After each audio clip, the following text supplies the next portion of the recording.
Alright class, we are to the fifth section of our Unit 9 Circles flipbook, and these are a series of word problems. Actually, maybe not all word problems, but some of them are, but I want to just use this as a way for you to practice the skills that you learned in the first four sections.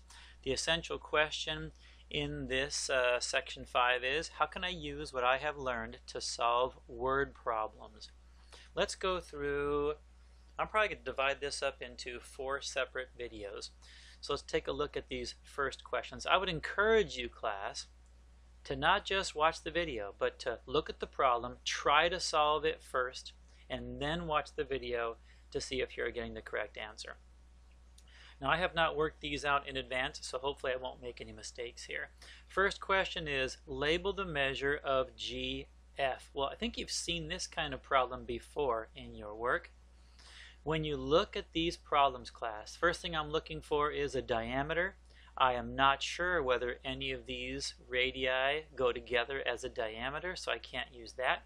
But I do know that the total degrees of a circle is 360. And that means if I'm going to find the measure of GF, arc GF, first I'm going to add up all the arcs I know and then subtract them from 360. Well, these are all central angles. They all have a vertex at the center. That means I know that this is 40 degrees, this is 80 degrees, this is 110 degrees.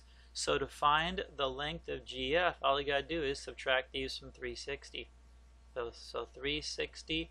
Sometimes you've been, a lot of you have been doing it this way, so I'll do it the way that I've seen you do it. You're going to take 40 plus 80 plus 110. Those are the arc measures I know. Let's go ahead and add those together. 40 plus 80 plus 110. 40 plus 80 plus 110 equals 230. So that means I know that GHEF is 230 degrees. We're going to subtract that from 360. 360 minus 230, and that appears to be 130 degrees. So I know that the measure of arc GF is 130 degrees. And you know what? I know that measure of angle GRF is also 130 degrees.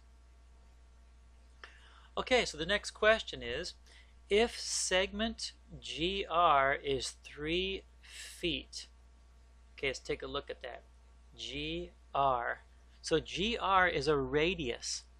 So GR is 3 feet. That means the radius is equal to 3 feet. What is the length of arc GF? What is the length of arc GF? Well, I don't know if I'm going to have room to put this in here, but let's try to fit this in. Remember, class, when we find the length of an arc, we're going to have to first know the circumference of the entire circle. Yeah, this is going to be tough for me to fit all in one place. Let's try this, though. So I know the radius is 3 feet. That means the entire circumference is equal to 2 pi r, which is equal to, get that right, is equal to 2 pi 3, which is equal to 6 pi feet. So our total circumference is 6 pi. Now the way we're going to find the length of this particular arc is we're going to set up a proportion. And remember our proportion, you can look in section 4 if you need to.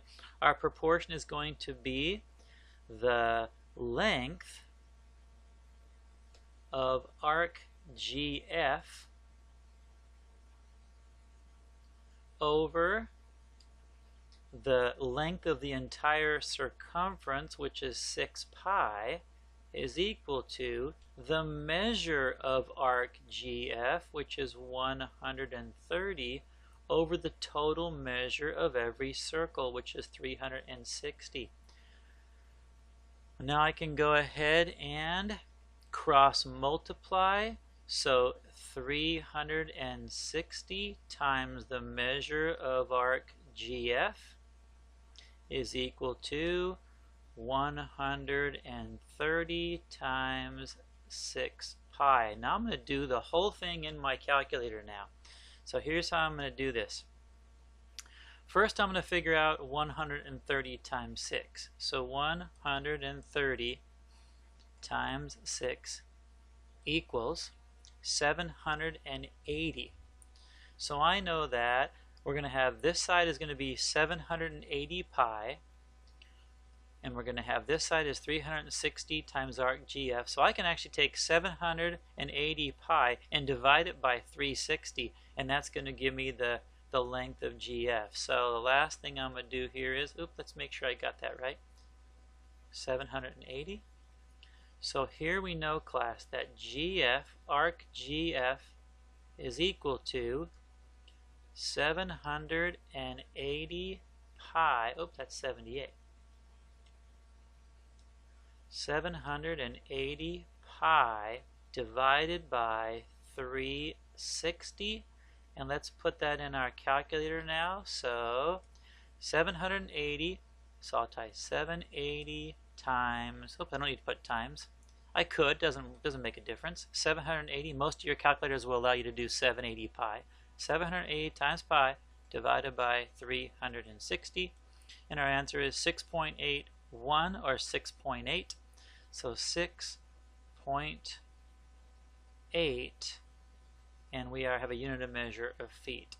6.8 feet. So the measure of arc GF, set up our proportion, get GF by itself, plug in the value in our calculator, and we get 6.8 feet. Alright, let's take a look at the second part of this word problem video. Answer the following circle questions. I'm going to go back to this one real quick. Sometimes, class, it might be helpful for you to actually figure out what 6 pi is, because if 6 pi equaled 5, let's just say, and you got 6.8 feet for the arc GF, trust me, you've got a mistake. Because the measure of arc GF is going to be part of the circle. Looks like it's about one third of the circle circumference. So that's a good way to check your answer. All right, back to the next one. Answer the following circle questions. Leave your answers in terms of pi. That means don't change them to a decimal. Leave them in terms of pi. All right, if the radius of a circle equals 5 inches, what's the area?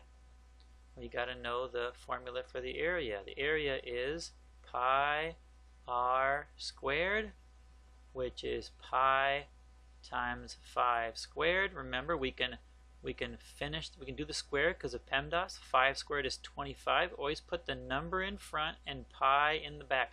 Please try to not write your answer as pi 25. That's like writing for a variable x2 instead of 2x. Variables come at the end of an expression. Also, constants that are symbolized by or represented by a symbol come after numbers, just like variables do. So 25 pi, and our unit of measure for area is units squared, and we don't have to put this in a calculator because it's said in terms of pi. All right.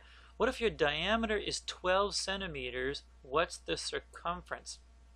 Well, we know that circumference is equal to 2 pi r.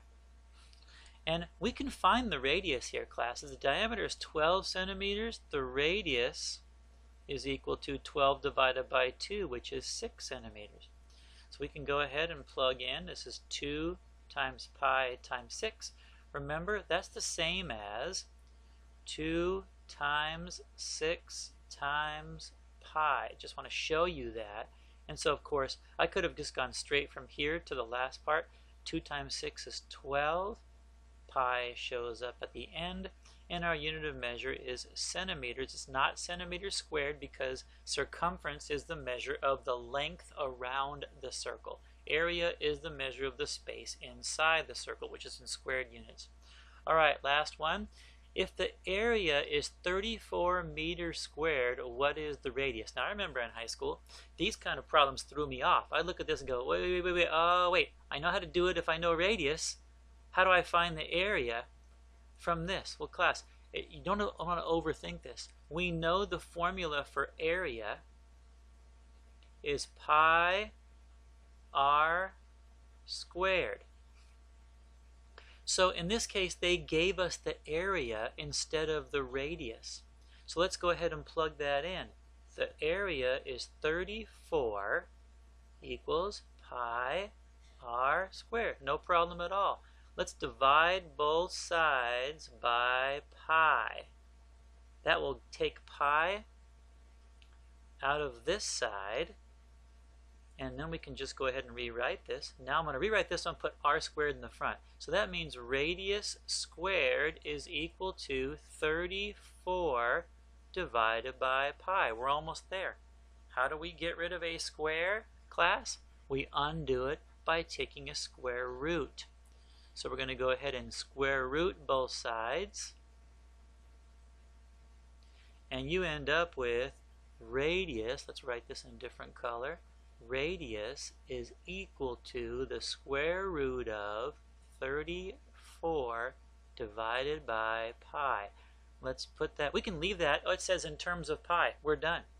The radius is the square root of 34 over pi, and we have meters squared as our area. That means our radius is going to be in meters. We're actually done. Now, if you wanted to put this in decimal, we can do that just in our calculator pretty easy. We'll just take the square root, oops, let's clear this, the square root of, in parentheses, 34 divided by pi, close parentheses, press equal, and the square root of 34 divided by pi is about 3.3 meters. 3.3 meters. All right. But we want to leave it in terms of pi. Okay, there's the end of word problems 1.